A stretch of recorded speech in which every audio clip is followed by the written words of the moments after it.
Hey everyone, welcome to Art 387. We are Contemporary Visual Arts and Culture.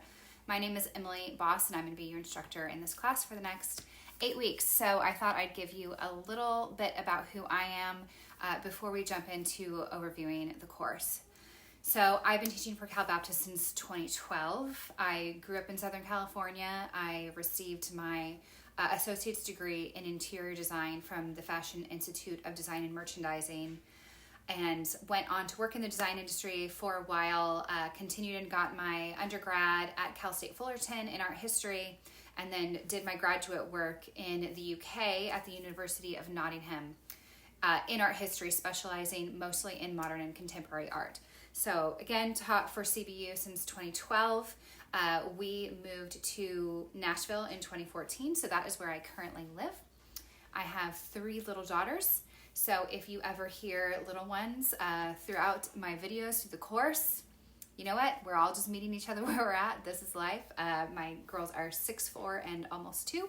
So we are a homeschool family. We are busy, and that's life, right? So I'm happy to meet you guys where you're at. Meet me where I'm at as well. Okay, so that gives you a little bit about who I am. Let me jump in a little bit about the course. So, Canvas is new. I know a lot of you have probably worked with Blackboard before, and so we are all getting used to the transition into Canvas. I've used it teaching at other universities in the past, but it's been a while, so it might be a slight uphill journey for all of us, and we will be on that journey together, and we will figure it out. So each week I will try to do one of these video announcements to send out to you. I will, at some point, my goal is to have video versions of all of the lectures each week, and bear with me on that. It may not be on Mondays, it may not be on Tuesdays, but it will hopefully be within the first few days of the week so that you can get through that lecture material.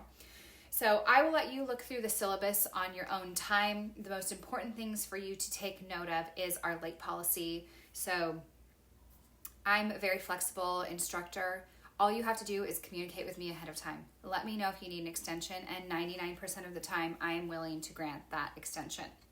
So, with that being said, it's to your benefit to submit your work on time. You will be less stressed. You will get your work done if you get your work done in a timely manner. I've tried to lay out the course so that we can, have a fair amount of course load throughout each week. But what I don't want to happen is for you to constantly be asking for extensions, and then before you know it, you're weeks and weeks behind.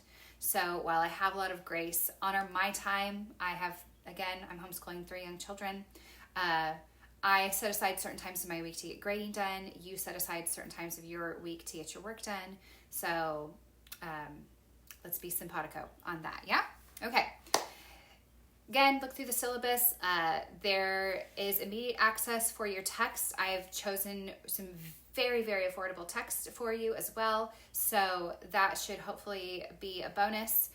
We're going to read through most of these texts. So get your reading done each week, and we'll be off to the races. So let's go ahead. If you have questions about the course in general, go ahead and email me. I don't want to spend a ton of time going over that in this video, but let's go ahead and jump to the modules here.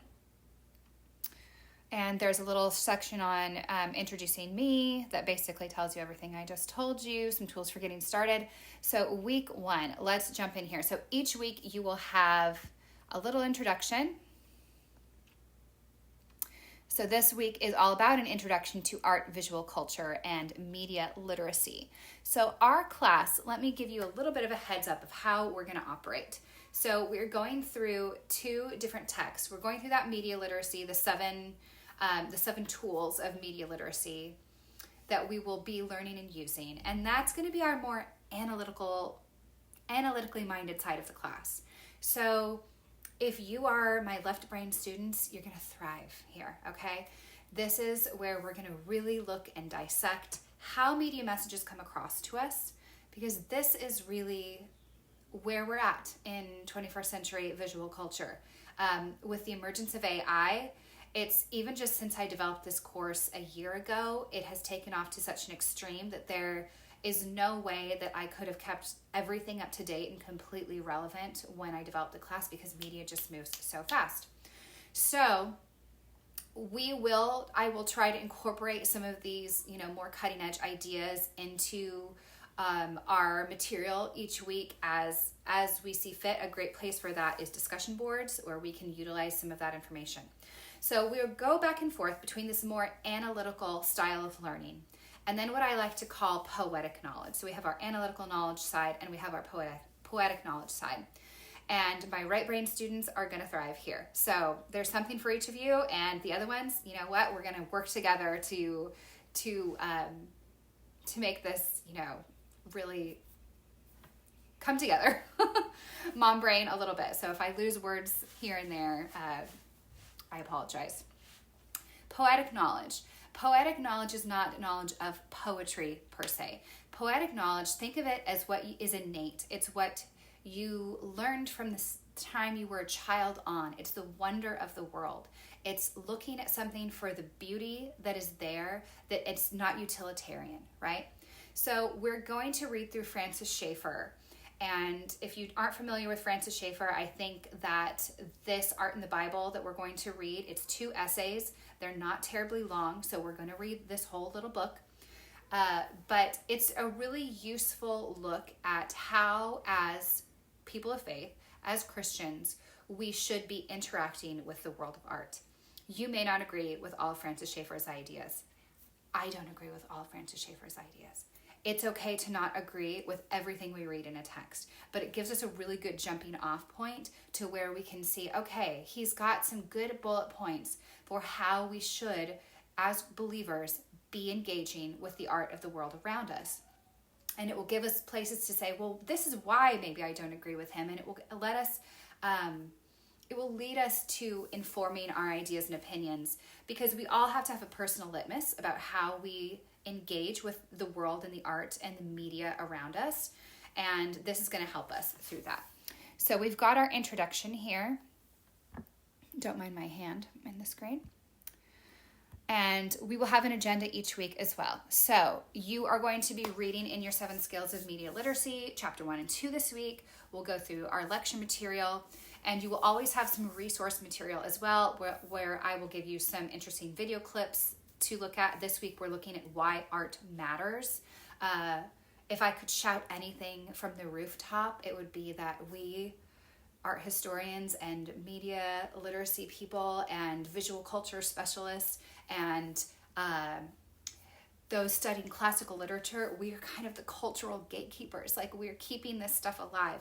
And it's important for us to look at where we've been so we can know where we're going. And so there may be times that we look back to see why things are the way they are now.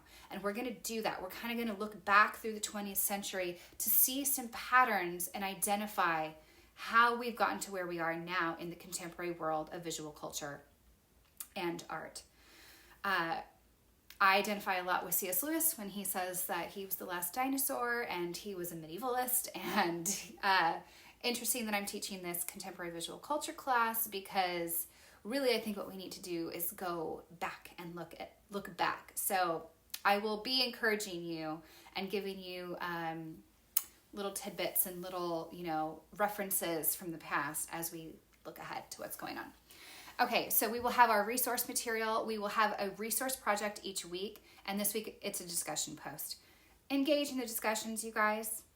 Don't just do your bare minimum and post what you want. If we want to really sink our teeth into this information, go for it in those. Okay, so we have our discussion board post and a response. You are required to respond to each other.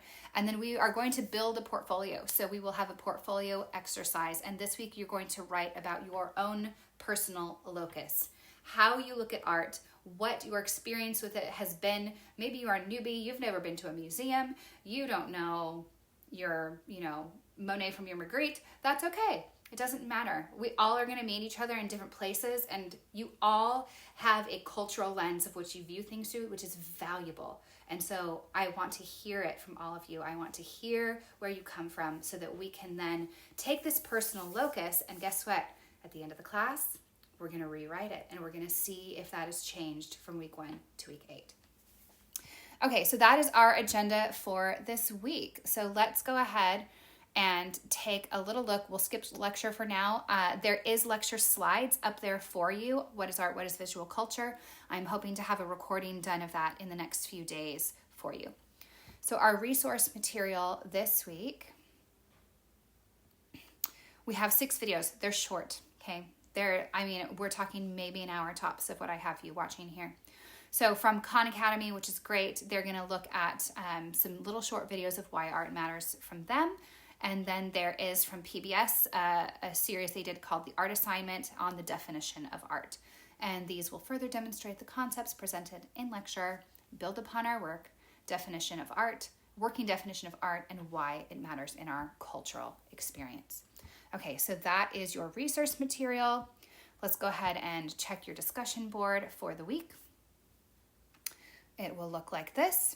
So after you have reviewed and provided, all your material, you've done your reading, you've looked at all the resource material for this week, I'd like you to answer the following questions. Give me some meaty answers. I don't need pages worth, but I don't want 1 or 2 sentences. Give me something to grasp hold of. Give your peers something to grasp hold of and comment on. Why does art matter to history, to culture, to us individuals? Why do you think? Explain. There's no right or wrong answer here. Guess what? A lot of my assignments, there's no right or wrong answer. I just want you to think critically. Number 2, what responsibilities do we have to pass on visual knowledge and literacy to the next generation? Please explain. Let's add in there, and I might change this. How is AI affecting that? Number 3, what kind of art and visual culture have you enjoyed throughout your life? Engage with your peers, discuss if you agree or disagree. It's okay to disagree. We're not going to agree with everyone. I'm not going to agree with everything you say, and you probably will not agree with everything I say, and that's all right. Did they present ideas that inspired you? Explain. Please respond to a minimum of 2 of your peers' posts. So original posts are due on Thursdays. Responses are due on day 7, which is our Sundays. Okay. Oh, it looks like some of you have already started. I'm excited to read through that. Let's see what else we've got going here this week. So that is our discussion board and our portfolio exercise for the week. Here is your personal locus. So this is what I want you to write. 2 to 3 pages. You guys, don't use AI. It is really pointless for you to take a class like this if you were going to have ChatGPT or someone else write your personal locus. They can't really do it. So I want to hear from you. And again, it's time, but there's no right or wrong answer here. Okay, 2 to 3 pages. Describe your personal locus for viewing and understanding art and answer these questions. Number 1, do you have guidelines about what you will and will not engage with? Maybe you've never thought about that before. How has your cultural history influenced the way you engage with the visual world? So I always like to say we have kind of a macro-cultural lens and we have microcultural lenses, right? That macro-cultural lens, we're all Americans, let's say. Maybe a few of you aren't. That's okay. It's even a wider macro-cultural lens. But let's just say, for the sake of argument, we're all Americans.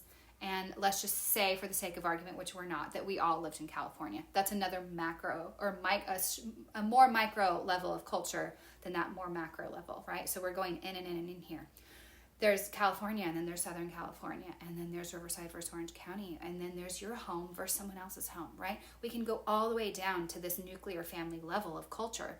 If you are married, you know that spouses come from different tribes and speak completely different cultural languages. So look at all those levels of your cultural history and consider how this has influenced the way you have engaged with the visual world. Number 3, what previous experiences or knowledge have you gained that informs your understanding of the visual world? This may be I've taken lots of art classes before. This may be I've never taken one in my life. Okay? Let's just see where we are. Number 4, what are your blind spots or weaknesses when it comes to understanding art? I will admit there's a lot of modern and contemporary art that people just don't get, don't like, and don't wish to engage with. So, a couple of those things are okay. It's okay not to like it. It's okay to choose not to engage with it on a ethical or moral level. But should we choose to engage with it if we think it is morally and ethically appropriate for us? And maybe we have to engage with it sometimes in order to discern whether it is ethically and morally appropriate to engage with. There will be some pieces that are a little interesting that we will look at. I'm going to push you guys. I'm going to push your boundaries. Maybe it's the vocabulary. Maybe you lack the vocabulary for how to describe a work of art. Maybe you just don't know anything about the artist. And sometimes we need to know something about the artist, especially in modern and contemporary art, to understand where they're coming from. What else might it be? I don't want to give you all the answers there. So you guys look and decide on your own what that looks like for you. Okay, that is week 1. Questions about your assignments, let me know. I hope you have fun. Honestly, I do. I hope you engage with this material in a meaningful way for your lives. I hope that you bring your peers and your family into these discussions around the dinner table, because that is the best place to have them. Maybe you can, call up your parent and say, hey, did we ever go to museums as kids? Why didn't we do this? Or how did you look at art, your life, or engage with media? And how is that, you can think about how that's affected you. So this class should not take place in a vacuum. I'm really looking forward to getting to know all of you. I'm excited to teach this class. I love teaching. I love the interaction. I'm going to say this without knowing if I can actually make it happen, but I do want about maybe halfway to 3/4 of the way through the class, I would love to do some kind of live where we all get together and have an ethical discussion. Maybe we have one about art and AI. Maybe I'll have you guys submit some ideas for some things you would like to discuss. Maybe we'll do a couple of them. That would be my goal, is to get those in. So we'll see where the wind takes us. Okay, questions about the course? Let me know. My contact information is all in the syllabus. That is my personal phone number, so please use it with discretion. Remember that I'm in Central Time here in Tennessee, so if you're in California, I'm 2 hours ahead of you. Email is probably the best way to get a hold of me. You are welcome to text me as well. I love voice memos. Send me a voice memo and I will send you one back when I'm not putting a baby down for a nap or making lunch or teaching math or reading Little House on the Prairie. Okay, great to meet you all. Let's dive in.